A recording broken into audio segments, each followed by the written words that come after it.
Hey, everybody. Thanks for joining me this afternoon. I've got a great stream with a great guest that I think you're really going to enjoy. So, as many of you might be aware, there was a or a number of big cases that came down from the Supreme Court last week. A lot of things touching on all kinds of different issues like affirmative action, religious liberty, and a whole bunch of other stuff. And so, I wanted to go ahead. I touched a little bit on the affirmative action case when it first came out, but I wanted to go ahead and get into these cases a little deeper. And joining me to do that today is author and host over on Blaze TV, Steve Deace. Thanks for coming on, man. You're welcome, brother. Thanks for having me. Always good to talk to you. You bet. Yeah, absolutely. You've been kind enough to have me on many times, and I was very happy to finally get you on here as well. So I'm sure you've been following these cases. We've got a lot to talk about here. But let's just start with what many people will probably think is the most important case, of course, which is affirmative action. Of course, we've had a regime of this for many decades. This case was specifically targeted on the idea of adjusting college admissions due to race. Harvard and I believe the University of North Carolina were both kind of named in this for Asian Americans not receiving kind of the same consideration, being held back so that other minorities could be elevated due to different test scores. And this has now been struck down. What's kind of your initial reaction to the fact that this is something that has been so influential in the way that America's top institutions have been shaped, has now been overturned? The first thing I think you have to look at three big ideas here, Auron. I think number one, anytime government grants anything to anybody on the basis of race, that is the very definition of systemic racism. And so we, when I was a kid, when this was a real culture war flashpoint issue, the term reverse race or reverse racism was kind of coined. To me, there's just racism. I mean, Rush Limbaugh used to say that this isn't civil rights, it's get evenism. And that's basically what we're talking about. I mean, my ancestors came here at the turn of the 20th century with mass European immigration from Italy and Sicily. They didn't come here for 60 years after the Civil War. They were poor, came here with nothing. They owned nothing. They lived in when they were ethnic ghettos at the time. And so the idea that I am somehow beholden to some advantage, I'm not sure when I received that advantage. When my mom was pregnant with me at 14, maybe when she had me at 15, was that when I got my white privilege? When we were on ADC and food stamps, is that when I got my white privilege? When I went to 11 different schools, K through 12, is that maybe when I had my white privilege? The idea that because of some sins that were committed by people who have the same melanin level as I do, 70 years before my ancestors arrived on this continent, and so therefore, people that look like me now are to be granted some level of disadvantage systemically is the very definition of racism. But that kind of leads to my second point. And I think it's why when I see you point out a lot that no matter how many times you point out their hypocrisy, they won't be moved by it. I think it's because of what I'm going to address here in point two, and that is that ultimately we're not debating anymore what is constitutional and unconstitutional. We are now debating what is anti-constitutional, meaning that these aren't things that reasonable people can disagree what are the limits of the general welfare clause. But we're talking, and we debated those things for many, many years, going back to the Great Society. But starting really, I think, most famously with Roe, where the Supreme Court created a right to privacy that did not exist. Those words are nowhere in the Constitution, and it's on purpose because the founders did not believe that ethics were privatized. They believed in the laws of nature and nature's God, and that the Constitution was only meant for a more religious people. So the idea of privatized ethics, thus you have a right to privacy. You can't have a right to privacy without privatized ethics. Ultimately, because hey, I'm a drug dealer, but it's in my private time. But I'm making meth, but it's in my private time. Who are you to judge? There has to be some form of ethic that we determine whether or not what you're doing with your privacy is meritorious or not. And starting with Roe, where this made-up right was essentially injected into the constitutional bloodstream, we have been having now constitutional and anti-constitutional arguments for 50 years. That what we're debating now are things that go against the attendance schema of the Constitution. They are deconstructive agents purposefully, not accidentally, not well-intentioned, but they went too far. That there's one side of the argument here is on purpose intending to deconstruct and rewrite the social compact via anti-constitutional language, and affirmative action would be an example of that.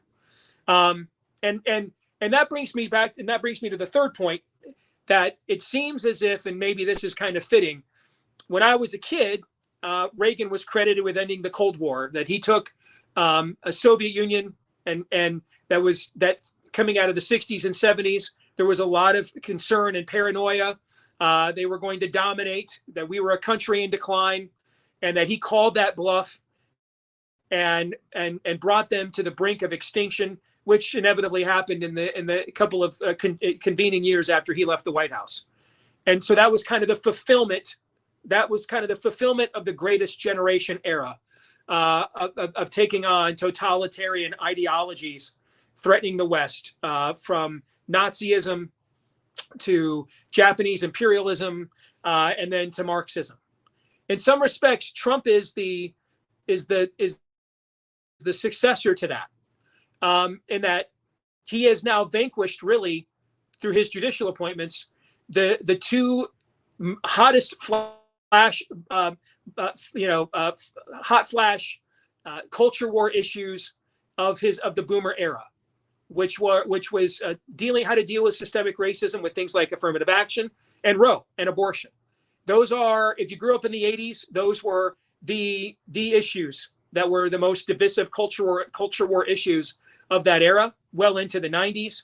And just as Reagan finished off whatever was left of the Soviet industrial complex, Trump via his judicial appointments has smashed the largest two shibboleths of the left's culture war in the boomer era. And so those are kind of the three big picture thoughts I would have of that ruling and what it means. Yeah, absolutely. It feels very difficult because, of course, this is a for many conservatives a very difficult thing to acknowledge.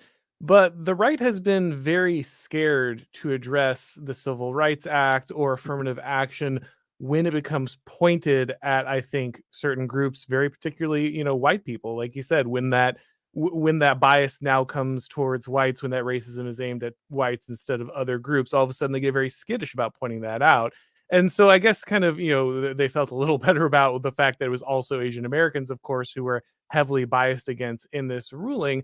But this has got kind of a big downward consequences, right? There's the cascading possibilities for this, because of course these rulings, just as affirmative action did not only apply to colleges, these rulings could easily fall onto businesses, other organizations that now have to take all into account, or basically that were required by law to take into account race on all of these different issues. Mm-hmm. All of a sudden there's a possibility that just kind of goes away. Now these or can be challenged, I should say. Now these organizations have all kind of spoken up. We've already seen, especially ones like Harvard, basically say we're not really going to pay attention to this ruling, right? Because in the ruling, it says that you're still allowed to think about or kind of consider whether or not someone's race created additional difficulty for them, whether they overcame different aspects of that.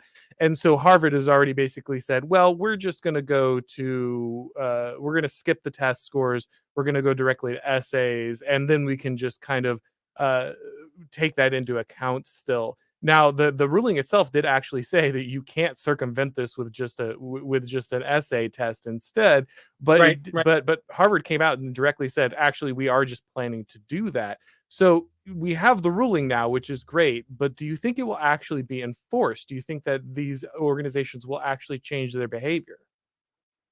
I think some of that is bravado, frankly. We're seeing this thing in pop culture right now, where leftist cast members of productions are so anxious to get social media virtue signal attaboys and ratios that they're like way overselling the amount of woke content in their production.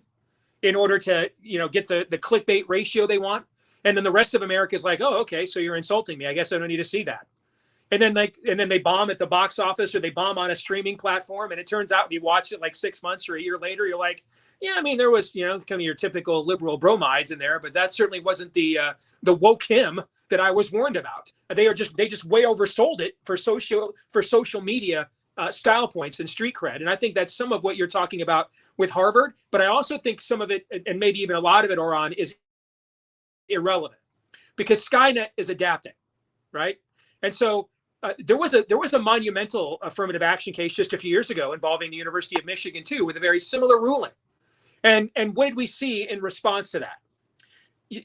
30, 40 years ago, if we had something like COVID, the left would have tried to use government to impose, not to declare, but to enforce the kind of vaccine mandate that Joe Biden tried to get private corporations to do.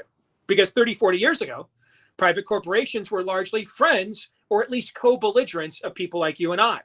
They understood that for us to fully reward our shareholders and to reach our full profit motive potential, government is in the way of that. So we'll even donate to your silly culture war causes that maybe we don't even agree with. Like Target was once one of the largest donors to marriage amendments fights in the 1990s. Mm. And so they recognize that the enemy of my enemy is my friend. Even if they didn't necessarily weren't simpatico with us on these cultural issues, they understood that we were fighting the same enemy. What's happened now is there's been a massive political realignment in America. It just hasn't happened within the electorate classes. And the donor classes now that run these corporations are like, we don't have to fight big government anymore. We can just join with it and get what we want out of it and become too big to fail.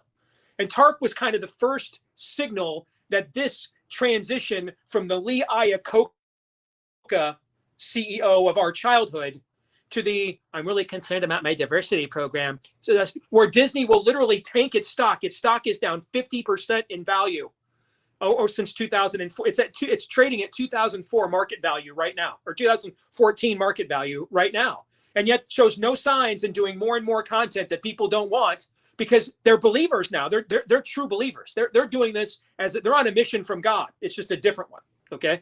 And this transition has happened where now what we used to call affirmative action is now called ESG and DEI. And so, yes, Donald Trump did with his judicial appointments, similar to, again, the same analogy. Reagan defeated what was left of the Soviet Union, but Skynet adapted. And instead, it just downloaded much of its matrix into our own academia and our own pop culture. And we're living through this in what we're seeing right now.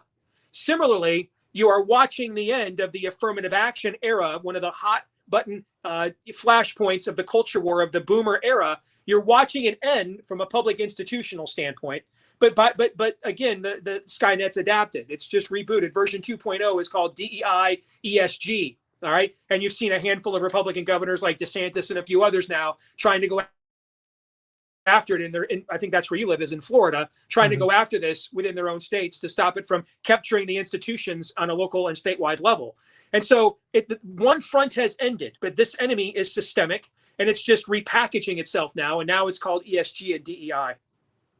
Do you think that this is something that kind of the right has to learn, that conservatives have to learn, that formal victories are necessary but not sufficient, right? Like you said, we think we've got this election, we think we've got the Supreme Court ruling, we think we've got this new piece of legislation, and then even though there's been this formal victory, companies, universities, they just continue the mission on. There's, like you made a good point there about DEI and ESG. These are now industries unto themselves, right? These are Correct. bureaucracies built into this stuff. There's an entire managerial apparatus of people whose livelihood is built on the continuation of this regime. Correct. And so the Supreme Court ruling can't be applied, because if they did, it could collapse an entire sector of the economy, an entire part of kind of their power manufacturing apparatus.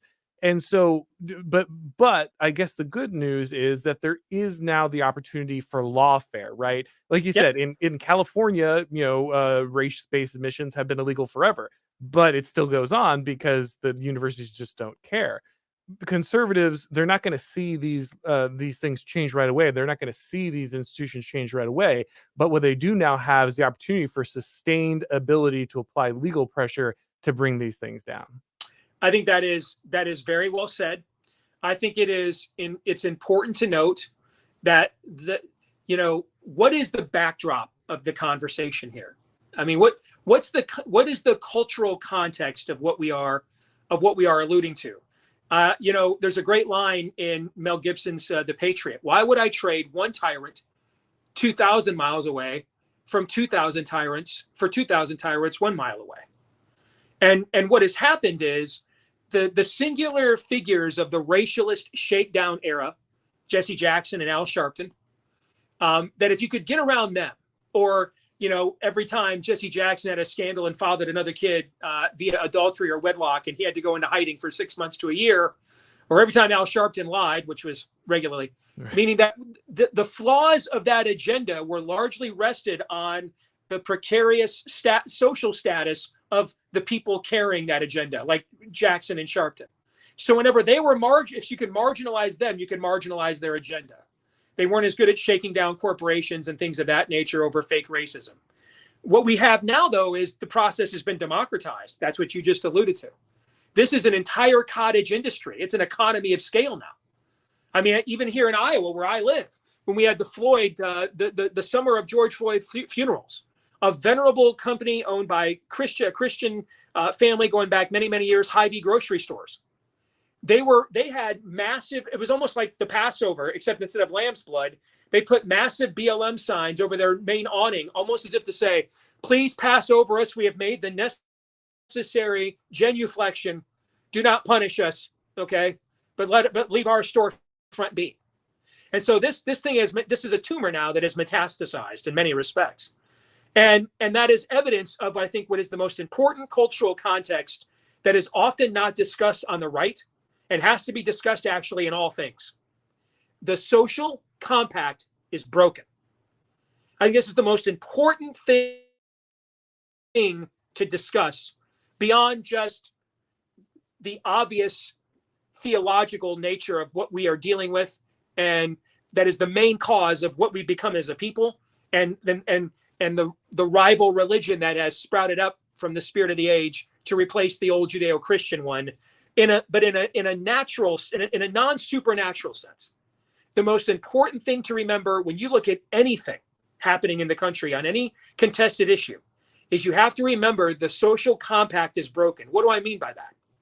The Constitution is the quantification of the social compact. It begins with the words, we the people. So what existed first, the Constitution or the people? Did the Constitution form the Union, or did the people form the Union? The people formed the Union. This is our social compact. What it means in the Declaration when we talk about law, the government by the consent of the governed. The Constitution will now quantify that. There will be Bill of Rights granted to citizens that will complement the inalienable rights that each of us have just by virtue of being born and made in the image of God. And then there are the enumerated powers that government, these are only the things that government can do, and it can do no more. And for government to come up with more powers that are not yet enumerated, there's an extraordinary appeal process constitutionally in order for those provisions to be codified years later. That's all broken now. We live in a period of time now where, and this has been going on since Roe as well, the left openly does things it knows or suspects are illegal and just dares you to go find a federal judge somewhere that will strike it down, or a legislature somewhere that'll render it via nullification null and void. That's not a political disagreement. Your social compact is broken. We're not even neighbors anymore. We're just living next to each other coincidentally under the same landmass.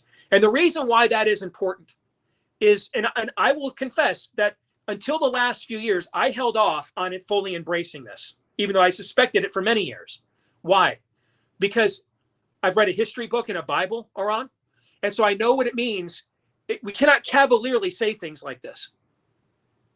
To say things like this for a rhetorical flourish is irresponsible, because if it's true, then we're in a very dire historical moment. And it's only because I've come to the conclusion after the last few years that I wanted to err on the side of being late to that realization than too early because of what it would mean.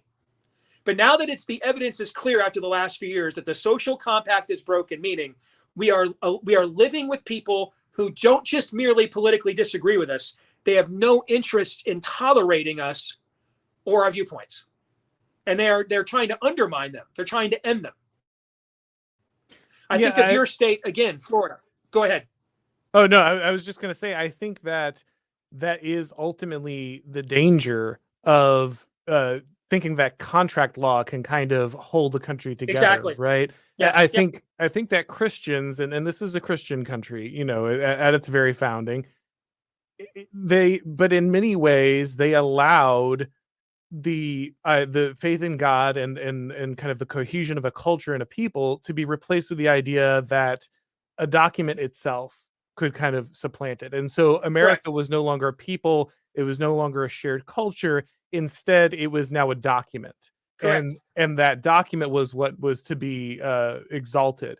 But once that document lost the animating force of the culture and the religion and the people behind it, correct, then it simply became something that people could dicker about until Yes. one side got its way and its power. And this is why we've seen two entirely different types of culture, two entirely different sets of values emerge simultaneously inside and under this document, because the document just becomes something to get redefined and moved out of the way for the new religion or the new culture, the new value set to subsume the old. Amen.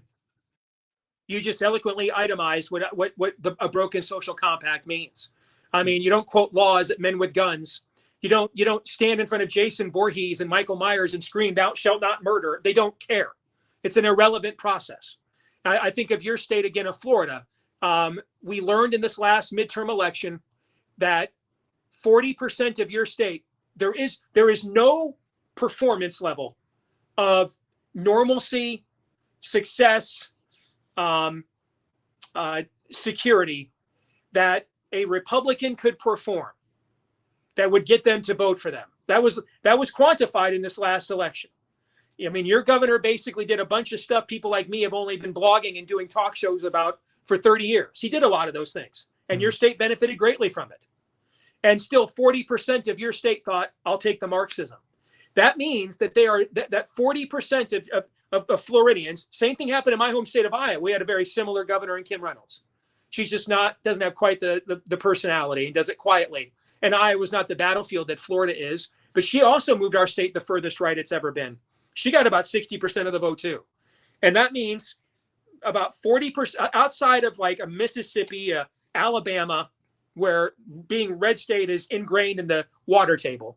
In places that are contested, the baseline is 40% of the people who show up to vote are affirmatively for Marxism. Affirmatively for it. Or they are so affirmatively for the immorality that the Marxists will permit that they will vote for them in order to get the immorality they want, even if it undoes everything else about society that they also want. That's a very dangerous place to be when 40% of the electorate in the third largest state in the country says there is no unemployment rate, there is no openness during a pandemic, there is no fiduciary responsibility, there is no protection of our children that you could offer us that would get us to rethink our position. In fact, we are against those things. We don't want our children protected but exposed. And when we get to this point that we're at now, then elections are really only about one thing. They used to be about, and they were intended to be about, each side, or before the Civil War, there were multiple sides, since we had the two-party system after Reconstruction.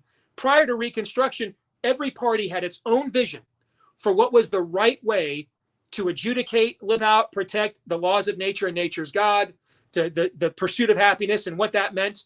All right. What has happened in our era now, though, is that's not the argument anymore. Elections are now about the acquisition and wielding of power.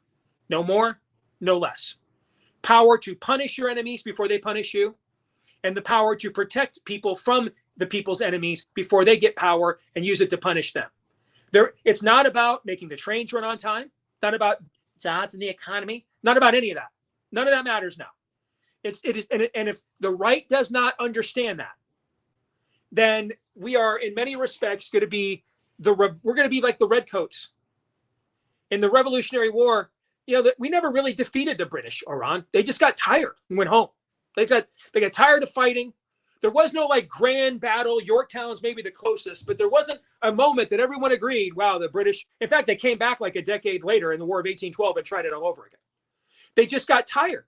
We just kept fighting over and over and over again. And eventually the redcoats were like, damn, man, I'm tired. I don't want to die for New Jersey. I want to go home to my wife. You can have it. And they left. They just got in and left. All right. And what happened in that war, and it's depicted very well in The Patriot, is in the end, the side that most has the resolve in the rightness of its own cause always wins. Every conflict, cold or hot, in human history. And so the British would come out, this very well-trained army. They went to the David French School of cavalry, and they, we get 8 hours of sleep. We shoot at 9. We break at 10 for tea. Shooting again at 10:30 out here in the field. Then we break for lunch, hour and a half break. Shooting again at 2. I mean, there were these very gentlemanly rules of engagement, and they figured, these colonials, they're fellow Englishmen. They will abide by the law of chivalry here and the code, the social compact here. We're all Englishmen here. We're all gentlemen here. We're all white Anglo-Saxon. We're all WASP here, And the colonials are like, screw that noise. I want to be home with my wife tonight. So I'm going to hide out in this tree. I'm going to shoot you in the back, actually, is what I'm going to do. All right. And then I'm going to run, okay, and into the woods because you outnumber me like 50-1. And if I stand out here in the field, I'm just going to get my head blown off. So not going to do that, okay? So I'm going to like stab you in the middle of the night. We basically invented guerrilla warfare in the Revolutionary War. The colonials basically brought it to Western civilization for the first time. And we are now the cultural redcoats. There's these codicils. There are these systems. We must follow said systems. It would be just a terrible thing. And, I very good friends of mine and I argued during the last election about whether Mike Pence had the power or not to decertify the last election. You want to know what my position was? And this is when I knew I had finally crossed the Rubicon. My position was, I don't care. They're obviously stealing an election. I'm getting calls from friends of mine who are Trump election monitors standing outside of city halls and courthouses where they're counting votes in places like Philadelphia, where they have violated the law. They've blacked out the windows. They've boarded them up. They've kicked the monitors out. They're just counting for days. Social compact is broken. I don't care what the 8th Amendment says now. All right. The Sabbath was made for man, Auron, not man for the Sabbath. If you get the analogy I'm drawing there. Yeah. All right. The Constitution was made for us. We were not made for the Constitution. And there's a higher law before we get to the Constitution, like thou shalt not steal. That existed on this planet for thousands of years before we codified a Constitution. And they're stealing. So I don't care what the 8th Amendment's 14th sentence says. And hell, right now, I don't even know if it has 14 sentences. I don't think it does, actually. What I care about is they're stealing in broad daylight. They are urinating on our social compact and this republic. We cannot tolerate that. And so somebody do something. I don't care what the previous rules of engagement were. They have rendered them null and void by their own actions. And I think we're going to have to figure out, because now we do need to have some lines. I'm a Christian. I cannot do what God's law forbids me from doing. So I can't steal like they steal from me. I can't bear false witness like they do that to me. But everything short of that, you bet your ass I can do that. Okay. So I will not break the laws of nature and nature's God to uphold the laws of nature and nature's God. But all of your traditions and legacies and heritages those are out the window to me, because the social compact is out the window now too.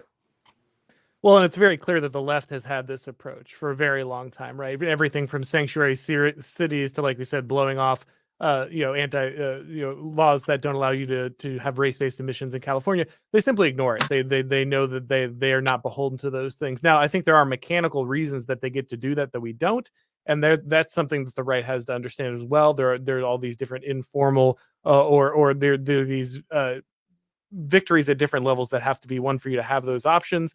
But the Supreme Court, having these kind of rulings does give you some of those options, and that's certainly the case with affirmative action. You do get a new way to fight that back there for sure. But I wanted to get to these other two big rulings that I think are important. The next one, speaking of nature and nature's God is, of course, the religious freedom ruling here. Now, originally with the famous cake baking case, the Supreme Court kind of handed down a very narrow ruling. It didn't really set aside the ability of Christians to not engage in certain types of commerce if it violated their religious beliefs. This one with the website and the kind of the gay marriage, asking for website design, this one was a little more specific. It still is only because this is a creative thing. It's not a general ability to refuse service or to really have freedom of association, but at least it is specifically speaking to the fact that Christians do have the right to decide to not use their creative capacities in ways that would violate their religious conviction. I think it was good that you cited the precedents here. The Hobby Lobby case was the initial win, and that was over Obamacare and the abortion stipulation there. Did you have to fund abortion via Obamacare and Hobby Lobby? And at the time, I actually thought the court was going to rule against us because it had already ruled in the original gay marriage decision, Windsor. And I just couldn't see Anthony Kennedy, who views himself as the great homosexual, emancipator of America. I couldn't see him. He would have to know that if he ruled for Hobby Lobby, then when the inevitable challenges to religious liberty come up in response to redefining marriage, he's going to have to rule the same way. And I didn't think he would do that. Well, it turns out that he did. But you're right. The Masterpiece Cake Shop case that you referenced there was very narrow. In fact, in the ruling itself, Anthony Kennedy actually wrote his separate concurrent majority opinion, where he was clearly trying to limit the precedent. And in there, he wrote that as long as you could prove that you could do this if you could prove it was for any reason other than religious animus. Like, he couldn't think of any reason you would keep going to poor Jack's Cake Shop in Denver, because it's clearly not the only cake shop in Denver. He couldn't think of a reason why you would keep going to Jack's Cake Shop except to specifically target him, to specifically make an example out of him. But Kennedy said, as long as you can do that in a way where it's not as obvious, then okay, it's fine. So they kept doing it. Remember, Jack's actually been back before the U.S. Supreme Court, had to win there again. Okay, so he's been there twice. Now they're going after him again a third time, I believe, on a tranny cake, I want to say. All right. So in this case, the court did make a much more blanket statement that you can, as a general rule, not be compelled to use your abilities, talents, intellectual property, proprietary methods, et cetera, that are unique to you to market messages and causes that you morally find inappropriate. And this is, again, something that if the social compact wasn't broken, another way of putting that is, if we could actually be the kinds of people libertarians fantasize we could be, but isn't actual reality when you look at human nature, doesn't really work that way, then this would be obvious, because you would just flip the script, Auron, you would say, okay, well, would we tell a black caterer that they had to go cater the white nationalist meeting? We wouldn't tell them that. They'd be stupid. Would we tell the deli owner that he had to go and deliver subs at the neo-Nazi rally? No one in their right mind would say, yeah, that's what it means. That's the David French is right. That's the price of liberty. No one would say this. So it's only being applied in one. No one's even saying this about Muslims. I mean, our former colleague here at the Blaze, Stephen Crowder, did a bit about 8 years ago after Windsor, where he went to Detroit to Dearborn, which is the most Islamic centric, Muslim centric sector of America demographically. And he kept walking into Muslim bakeries to try to get them to bake him a gay cake, and they wouldn't do it. Okay. And so it's really just, can we find Christians and make them bow the knee to what you like to call the total state? Because if the social compact wasn't broken, we would already recognize, it ain't no fun when the rabbit's got the gun. Do we want to make the gay cake baker? Do we want to make him do a Romans 1 cake, a 10 Commandments cake? We would automatically assume that it has to go both ways. Otherwise, it's a fallacy. We don't do that anymore. Why? Because the fallacy is the point. They want to break the social compact. They want you to bend the knee. They want to punish you for dissenting. All right. And it was always going to go from, why do you care what two people that love each other do in the privacy of their own bedroom to you will be made to care. It was always going to go there. And I think something I've seen you say a lot, which is everything that the old religious right leaders of the 80s got parodied and panned for saying has actually happened, and worse. And that's exactly right. Yeah, no, I think that's the case. Like you said, the illusion, kind of the shield that's held out in front is, oh, this is going to be even-handed. This is going to apply to Right. everybody. But we understand, we see that continuously that really this is a coalition of people who are looking to dismantle America as we knew it, right? And Yes. and it's whether it's Christianity, whether it's a European heritage being denied the ability to go to something like Harvard, the victims are continually targeted specifically for the fact that they're connected to the American tradition, the American social compact, what has made America kind of what it is. And so they're not going after Muslims for this, even though they know they have exactly the same Mm-hmm. or even a more maybe even a more staunch objection to this. They don't care because they're part of the coalition that's voting to dismantle these things, or at least they think they are.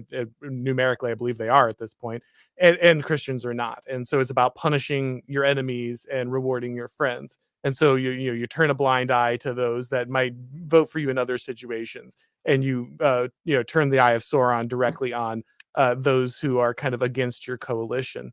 Mm-hmm. But it, like you said, I think it is good, obviously, that this ruling does exist. It's another case in which I'm sure you'll continue to see this harassment in many ways, like you said, with the cake, is it Master? I'm sorry, I forgot the name of the Masterpiece cake. Cake Shop. Masterpiece, yes. We see the kind of the process is the punishment, right? Even when they know they're not going to get the ruling that they want, continually forcing this poor guy into this situation allows them to punish him. Either they don't care about the actual ruling at the end of the day, they care about the punishment of forcing him through this.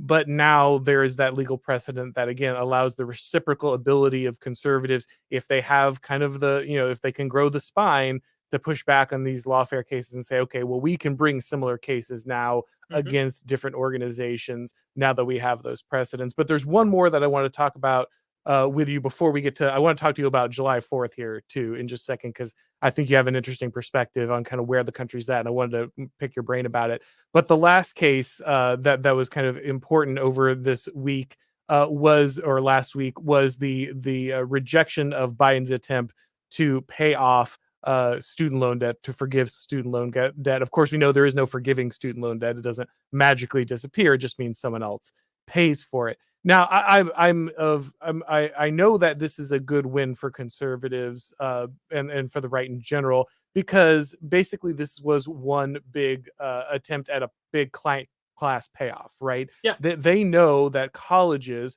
are progressive seminaries. They know that they're designed to spread their worldview while getting students deeply into debt and lots of usury to make sure that they can't start families, they can't afford homes. They spend all this money, acquiring a credential to get locked into a corporation that's going to hate them and their values. So in many ways, this is a big win for the right. But at the same time, I do want to say that the college system in and of itself is a horrible thing right now. The kind of debt we're putting kids into to, again, force them to go through this horrendous brainwashing and then get, terrible jobs that they're going to get replaced out of in a few years once the next batch of HB1 visas comes through. Like, that is a predatory system. In so Yep. many ways, I do feel for a lot of people who felt like they were forced to go through a predatory system with a bunch of values they hate to incur debt that they didn't want to get. So, like, I do think they are in many ways victims of a system designed to destroy them. But obviously, what the left was trying to do is not rescue these people from that system. They wanted to continue that system. They just wanted to give a bunch of bennies to people who they were sure were going to be voting for them for the rest of their lives. You are correct on both accounts. And I'm glad you used the term usury. I want to come back to that in a second. But first and foremost, this was a wealth redistribution scheme. Right. I mean, the left has lost married people, and especially married whites, in almost every presidential election ever, in the last 50 years, including the ones they won. They lost them. All right. And so, on the other hand, they almost always win among college-aged voters, at least those who manage to show up. And so was a clear attempt at a demographic redistribution scheme, who are primarily the people that are going to be adamant about actually paying back their student loans. A lot of them will probably be married, responsible, probably not voting for me. And the people that either don't want to pay them back or can't are the people that are voting for me. So this is a basic concept. Ironic. The only time I've seen Republicans accurately do this was in Trump's return the favor was Trump's tax cuts. Remember how they were complaining about the people that lived in the blue states, the high. Now, Texas can have some high property taxes too, but a lot of the high property tax states are blue states. Mm. And so they were really pissed off that they weren't going to get to write off the state income tax deduction anymore with the Trump tax cuts. But the Trump administration's position basically was the Republicans. I'm glad this is like the only time I've ever seen them do something like this. Well, you guys don't vote for us anyway, so screw you. The states that do vote for us, they don't need that state income tax deduction as much as you do, and so we're going to give them the big federal tax deduction that they deserve. So screw you. Just direct patronage. Yeah, just direct patronage. Yes, that's a great thing to actually see. Yeah. Yes. This is what Democrats were trying to do via the student loan issue. Right. But you used a very important term there with usury. And that is very, very much what is going on. And I do think we still need to deal with I think you even used the phrase predatory lending practices. These are Dr. Feelgoods. These are drug dealers on every street corner, known as every public school in America. You have to do this. I mean, you're not as good of a person. You might miss out. I mean, what do you mean you want to just go and get a trade or be a welder? I mean, you don't want to. I mean, and I think one way that we could potentially deal with this is let's do student loan debt relief, but the remuneration reverts back to the universities. It's an offset. Whatever their funding was from the state or the feds, it is offset against that until all that debt is paid off. So somebody does pay it. Yeah. The pimp does. The drug dealer does. He pays the bill. That's exactly right. Seize the endowments. Mortgage the buildings until you have enough to pay. Okay, well then we'll be happy to pay these off. Hopefully by that point you've salted the earth and the buildings are raised to the ground. But either way, we have to conservatives have to get okay with this idea that we have to radically change the way credentialing is done in the United States. I know you went to we went to college, and we have college football teams and alma maters and have fond memories of these things. But this system is destroying young people. It's destroying the ability of people to have homes, to have families, to have the ability to start out with and have do the kind of things that will make them more conservative and, by the way, happier and healthier. And putting people in this level of debt is just strictly immoral. And we have said it better myself. We just have to find a way, alternative examinations, force businesses to actually bear the cost of recruiting and training their employees again, rather than just putting it on the state and taxpayers. Like this has to be a shift of mentality for conservatives. And so this is a victory. Obviously, like you said, this would have been a direct redistribution, a payoff, a big patronage scheme for Biden. And so his defeat here also, with the fact that they were just exploiting kind of the administrative state and their ability to manipulate some program and rewrite the law, like he was afforded some kind of kingship. But beyond that, like it is a win, but I don't think that lets the right off the hook of understanding like this is not a problem that's going away. And if you don't rethink higher education and the way we credential people in the United States, you will continue to let your opponents train your children and put them into debt and destroy them and destroy their ability to have a family, while just so they can have some college degree on their wall. Brother, that's a homily. I can't do any better than that. Agree with every single consonant, vowel, and syllable that you just uttered completely. Well, the last thing I wanted to get to with you is the 4th of July here, right? Because we have that coming up tomorrow. Many people will be off. They'll be celebrating. There'll be the cookouts and the fireworks.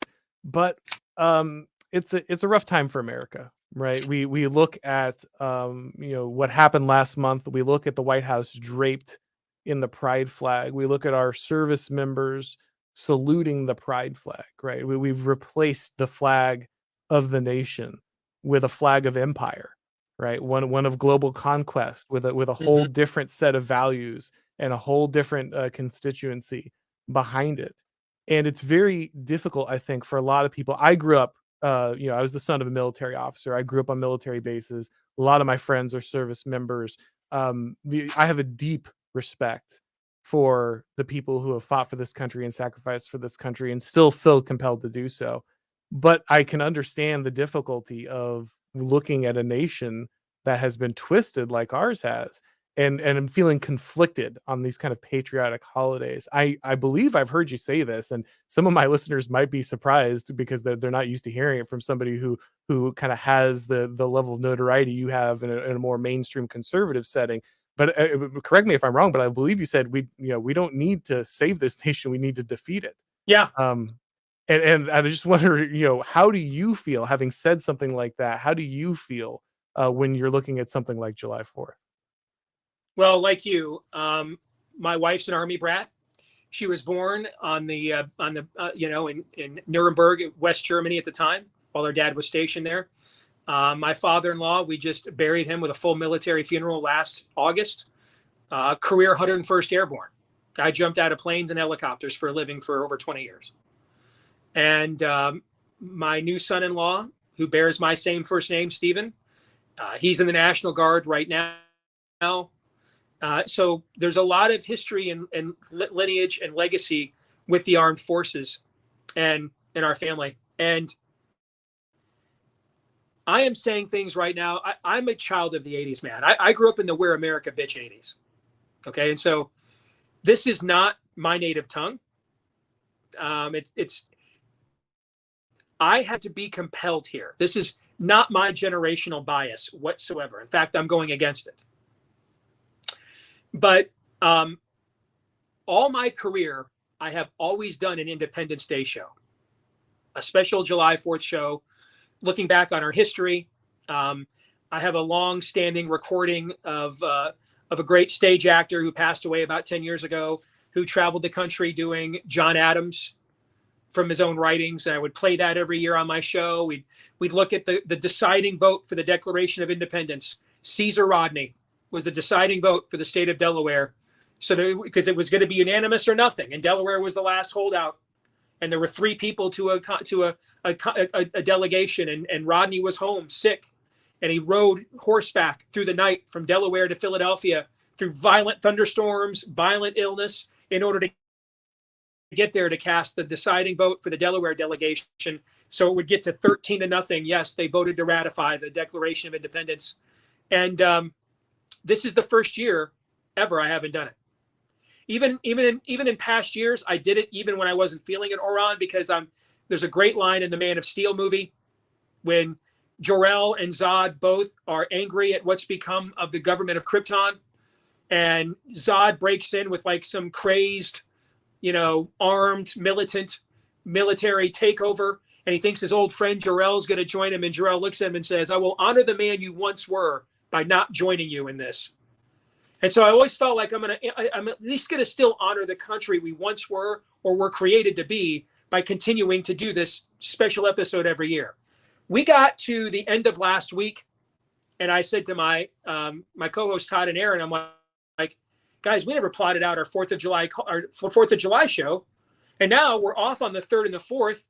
Do we come back and do it on the 5th? Well, then we'd actually preempt one of the most popular segments we do on the show every week. And we looked at each other and thought, number one, the fact that we weren't planning this out like weeks in advance kind of indicates just subconsciously where we are. And then secondly, we all looked at each other and we're like, we just don't have the heart and the energy to go and do this again. It just doesn't,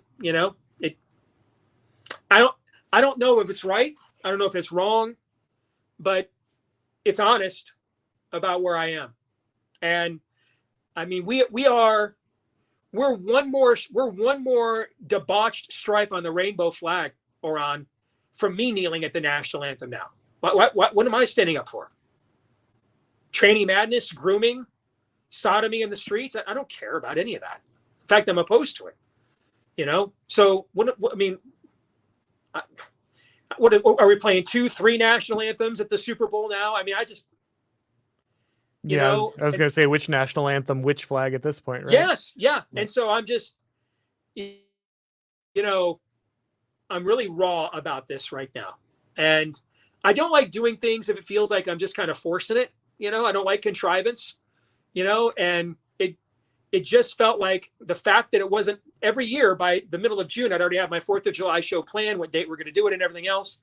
This year, I didn't even think about it until the end of last week. And then it was just like, I don't have the energy to force it. I don't think it would be sincere. I don't think it'd be authentic. I'd be just doing it to check a box, go through the motions. And, that's just kind of not what I'm about. So right or wrong, this is the first time in my career that we haven't done it. Yeah, I think a lot of people feel that. I know a lot of people feel that. And it's again, it's very difficult. It's, I grew up as a talk radio conservative. I grew up with, as the son of a military officer. It's very difficult to look at things this way. I guess this would be my thought, right? Personally, is it's important to care about our heritage, right? It's important to care about something that is ours as a people and a nation. And that means, I think, separating the nation from the empire. And that means that we have to celebrate something very specific, which is who we are and who we were, and hopefully who God will make us, right? But separating ourselves from the regime now, separating us from the identity of those who are trying to wear this country like a skin suit, and instead embracing our family, our faith, perhaps a focus on the local and the state, right? Of the brave men and women, the people who are still carrying on life in places, where they are attempting to protect kind of what they hold dear. And so I'm not ready to give up on July 4th yet, but I do think you are absolutely right to say that it comes with very mixed feelings. And I think many of us on the right, many of us who are, who may be conservative, have to rethink how we approach this, because it is increasingly something where those in power are telling us we're no longer welcome. This is no longer our country. Now we're aliens here. But that's not the case. At the end of the day, this is our nation. This is our land. These are our families. And I think it is still critical to find a way to celebrate them, even if that means finding new ways to kind of honor that, ones that aren't so directly connected to kind of those that are now taking over this country and forcing it down a very terrible path. Well said. But sorry, guys. I know that wasn't the most uplifting one at the end there, but I just thought it was really important. Like I said, I had heard you say that before, and I thought that was very interesting. And so I did want to get your thoughts on this, because it's a very, very difficult holiday, I think, now for some, but one that I think still holds an important piece of who we are. Even if America is something different at the end of this, we'll still be connected to that heritage, and I think that's really important. Well, Steve, of course, everybody should be checking out the Steve Deace show. Steve's got a great book, The Rise of the Fourth Reich, talking about everything that happened with a pandemic. You should, of course, be checking those things out. But Steve, before we go check out the questions of the people, is there anything else people should be looking at? Our movie Nefarious. I'm wearing the shirt today. Absolutely. I actually didn't intend to do that. I just grabbed the first T-shirt I had in my drawer, and it was this one, ironically. But it's in streaming right now. It is doing very, very well, and it really gets into it. Here's why I think your audience will love our movie. You're going to watch a secular leftist who thinks he is the people we've been waiting for, that he has all of the answers. He's that knows all there is to know, and he is going to run into real evil, real demonic evil, his own sort of dark Yoda, if you will, who's going to show him the true origins of all the worst ideas he's ever had. And it's going, by the end of this movie, it will wreck him, absolutely wreck him, and cause him to reevaluate his own spirituality, his place in the world, what is true and what is not. And I think an audience like yours would absolutely love it. And it's available right now on Amazon Prime, Google, YouTube, iTunes, Apple, Voodoo, Salem Now, Roku. It's called Nefarious. I think you'll love it. Yeah, I was lucky enough to see that when you kind of screened it for some of the people at the Blaze, and really well done, very powerfully acted. That's what really stood out to me. Just a great movie. So I encourage people to check that out. I think it's well worth your time, guys. I think he's right. You'll absolutely enjoy it. Thank you. Yeah, the kind of horror movie that's got you thinking at the end. So that's always good news. All right, so EC90 here. Thank you very much for your chat. Sir, Karl Marx would have despised progressives. Well, so yeah, I think in many ways that's probably true, right? Like, would have found it gross how easily they've cozied up to capital, right? To woke capital. Would have in many ways have found some of the degeneracy that has now become a key part of the progressive movement a problem. Though to be fair, I do think sometimes people overstate this. Engels was talking about the need to dismantle the family, and so I wouldn't let the Marxists off too easy here with being disgusted with the progressives. But in many ways, I think you're right that that's true. I think the problem that Marx has is when you reject the nature of God and the nature of man, you're just, even if you're right about some things later on, it'll be from the wrong premise and the wrong. And so his ideology that he espoused is impossible because of the spiritual condition of man. All right. And ironically, someone who viewed history through the lens of a struggle between the powerful and the powerless, thinking that at some point when the powerless became powerful, that they would create some kind of utopia and not become the very essence of it ain't no fun when the rabbits got the gun.